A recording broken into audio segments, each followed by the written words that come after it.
Hello. कैसे हैं आप सब लोग। मैं फार्माकोलॉजी वाले .com से प्रशांत। आज हम शुरू करने जा रहे हैं एसिड बेस एंड बफर, जो कि फार्माक्यूटिकल केमिस्ट्री फर्स्ट का टॉपिक है। ठीक है। लेविस कॉन्सेप्ट के हिसाब से बोलते हैं। इसका एग्जाम्पल क्या है? HCl।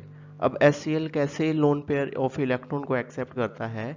नीचे एक रिएक्शन दी गई है, जैसे NH3। NH3 का क्या मतलब है? NH3 का मतलब है अमोनिया।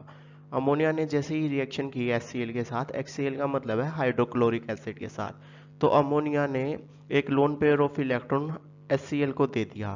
वो जैसे ही एक loan pair of electron HCl को दिया, तो HCl से H निकल के अमोनिया के साथ अटैच हो गया, और उसने क्या बना लिया? अमोनिया के साथ कोऑर्डिनेट बॉन्ड, और Cl- को अकेला छोड़ दिया। तो एसिड लेविस कॉन्सेप्ट से हिसाब से वो सब्सटेंस हैं जो लोन पेयर ऑफ इलेक्ट्रॉन को एक्सेप्ट करते हैं, जिसका एग्जाम्पल है HCl। अब बात करें बेस की। लेविस कॉन्सेप्ट के हिसाब से बेस किसको बोलते हैं? लेविस कॉन्सेप्ट के हिसाब से बेस उसको बोलते हैं जो lone pair of electron denote करता है, देता है। जैसे कि NaOH। NaOH का मतलब होता है सोडियम हाइड्रोक्साइड। सोडियम हाइड्रोक्साइड एक बेस है, जैसे नीचे दी गई एक रिएक्शन में दिखाया गया है। HCl plus NaOH is equal to NaCl plus water. HCl NaOH के साथ जब रिएक्शन करेगा तो NaOH उसको क्या देगा? एक लोन पेयर ऑफ इलेक्ट्रॉन दे देगा, जिसकी हेल्प से वो क्या बना लेगा? एक साल्ट। साल्ट का मतलब होता है न्यूट्रल सॉल्यूशन, जो ना एसिड हो ना बेस हो, उनको क्या बोलते हैं? साल्ट बोलते हैं। तो हमने क्या क्या पढ़ा है? हमने पढ़ा लिविस के हिसाब से एसिड उसको बोलते हैं जो lone pair of electron accept करते हैं, और बेस उसको बोलते हैं जो lone pair of electron donate करते हैं, यानी कि देते हैं।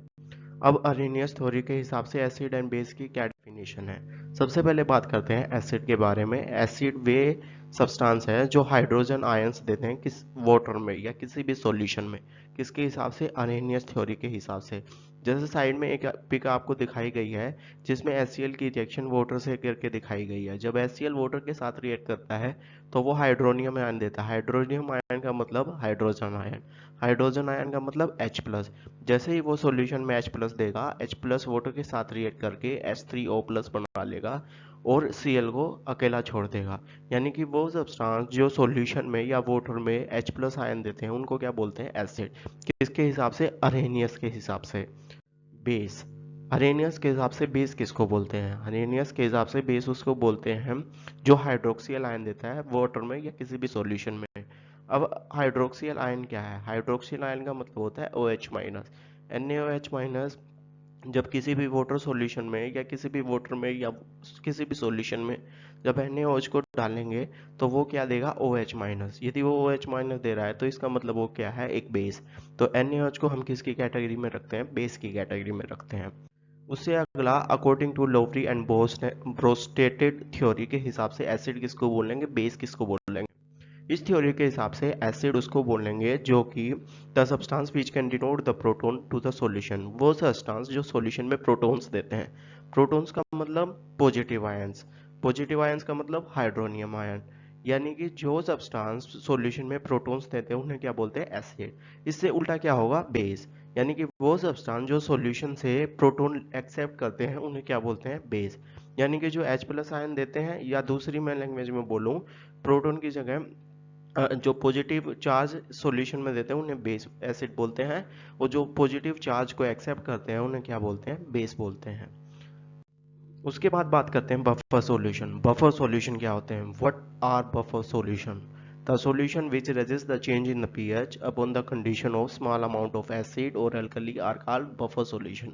वो सॉल्यूशन जो pH में चेंज होने को रोकते हैं, चाहे उनमें आप एसिड मिला लो या बेस मिला दो स्मॉल क्वांटिटी में, लेकिन उनका pH चेंज नहीं होगा। ऐसे सॉल्यूशन को क्या बोलते हैं? बफर सॉल्यूशन बोलते हैं।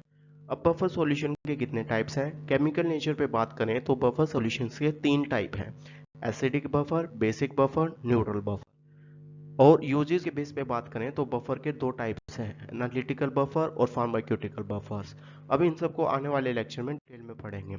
Acidic buffer. अब बात करें एसिडिक बफर कैसे बनाए जाते हैं। मैंने बताया ना, बफर वो सॉल्यूशन जिसमें आप थोड़ा सा भी एसिड मिलाओ या बेस मिलाओ तो उनका पीएच चेंज नहीं होता हो, यानी कि वो पीएच के चेंज को रेजिस्ट करते हैं, रोकते हैं। अब एसिडिक बफर कैसे मिलाए जाते हैं? एसिड वीक एसिड और उसी से बने कोरोस्पोंडिंग साल्ट के मिक्सचर से हम क्या बना सकते हैं, एसिडिक बफर बना सकते हैं। जैसे वीक एसिड में बात करें तो एसिटिक एसिड वीक एसिड है, यदि उसी से बने साल्ट को उसमें मिला देंगे तो वो क्या बन जाएगा, एक एसिडिक बफर बन जाएगा। जैसे एसिडिक एसिड एक वीक एसिड है, उसके साथ उसका साल्ट मिला दिया सोडियम एसिटेट, और उस मिक्सचर को हम क्या बोलेंगे, एसिडिक बफर। यानी कि जो बफर वीक एसिड और उसी से बने कोरोस्पोंडिंग साल्ट से बने हों उनको क्या बोलते हैं, एसिडिक बफर बोलते हैं। बेसिक बफर किसको बोलते हैं, बेसिक बफर वो बफर होते हैं जो वीक बेस और उसी से बने साल्ट के मिक्सचर से बने हों। जैसे अमोनियम हाइड्रोक्साइड, ये क्या है, एक वीक बेस है और इसी से बना एक साल्ट है अमोनियम क्लोराइड। यदि इन दोनों को हम मिक्स कर देंगे तो हम क्या बना लेंगे, बेसिक बफर बना लेंगे। बफर वो सब्सटेंस होते हैं जो पीएच में अपने पीएच के चेंज को रेजिस्ट करते हैं, उन सॉल्यूशन को क्या बोलते हैं, बफर बोलते हैं। अब उससे बात करें न्यूट्रल बफर। न्यूट्रल बफर वो होते हैं जिन्हें किसी मिक्सचर की जरूरत नहीं होती, वो अकेले ही as a property of buffer show करते हैं। जैसे अमोनियम एसिटेट, ये एक ऐसा सब्सटेंस है इसको किसी मिक्सचर की जरूरत नहीं है, ये अकेला ही as a neutral buffer act करता है।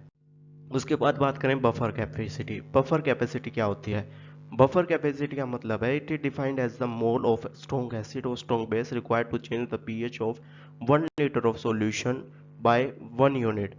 अब किसी भी बफर की एक कैपेसिटी होती है पीएच के चेंज को रेजिस्ट करने की, ठीक है, उस कैपेसिटी को हम क्या बोलते हैं, बफर कैपेसिटी। जैसे मान लो आपके पास एक बफर सॉल्यूशन है, आपने उसमें एसिड मिलाया या स्ट्रॉन्ग बेस मिलाया या स्ट्रॉन्ग एसिड मिलाया, तो कितना स्ट्रॉन्ग बेस या कितना स्ट्रॉन्ग एसिड चाहिए 1 लीटर सॉल्यूशन के 1 लीटर सॉल्यूशन के पीएच को चेंज करने के लिए, तो उसको क्या बोलते हैं, बफर कैपेसिटी।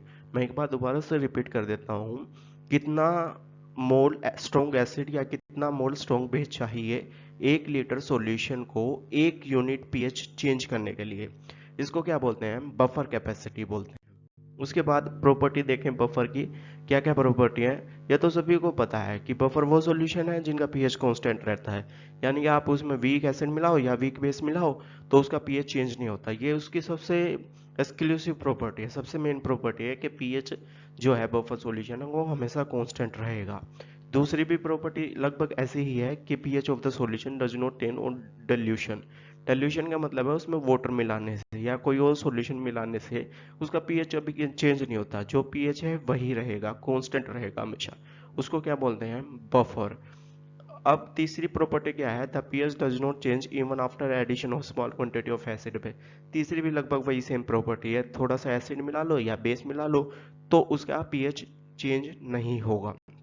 लेकिन इसके साथ साथ हम बता दें, हर बफर की एक कैपेसिटी होती है। यदि आप उसमें स्ट्रॉन्ग एसिड या स्ट्रॉन्ग बेस मिलाते जाओगे तो एक टाइम ऐसा आ जाएगा कि उसका पीएच चेंज होने लगेगा। उस कैपेसिटी को क्या बोलते हैं, बफर कैपेसिटी, जो कि इससे पहले मैंने आपको पढ़ाया है। यानी कि 1 लीटर सॉल्यूशन को 1 यूनिट पीएच चेंज करने के लिए कितना स्ट्रॉन्ग एसिड या कितना स्ट्रॉन्ग बेस चाहिए, उसको क्या बोलते हैं, उसकी बफर कैपेसिटी बोलते हैं। फोर्थ भी लगभग वही सेम प्रॉपर्टी है कि एज पर the pH of the buffer solution is constant it is useful in a number of chemical reaction. अब सभी को पता है कि बफर सॉल्यूशन का पीएच तो कांस्टेंट रहता है हमेशा, हमेशा तो नहीं रहता लेकिन मोस्टली कांस्टेंट रहता है, यानी कि आप उसमें वीक एसिड या वीक बेस मिलाओगे तो उसका पीएच चेंज नहीं होगा। लेकिन स्ट्रॉन्ग एसिड या स्ट्रॉन्ग बेस मिलाते मिलाते जाओगे तो एक कैपेसिटी ऐसी आएगी जब चेंज होगा। लेकिन जो ये पीएच कांस्टेंट रहने की प्रॉपर्टी है बफर्स की, इसको हम बहुत सारी केमिकल रिएक्शंस में यूज करते हैं अपने फायदे के लिए। पेशेंट को कैसे ठीक करना है, कौन सा सॉल्यूशन या कौन से ड्रग्स कैसे बनानी है, इन सब में काफी यूज होता है बफर सॉल्यूशंस का। Thank you and have a nice day.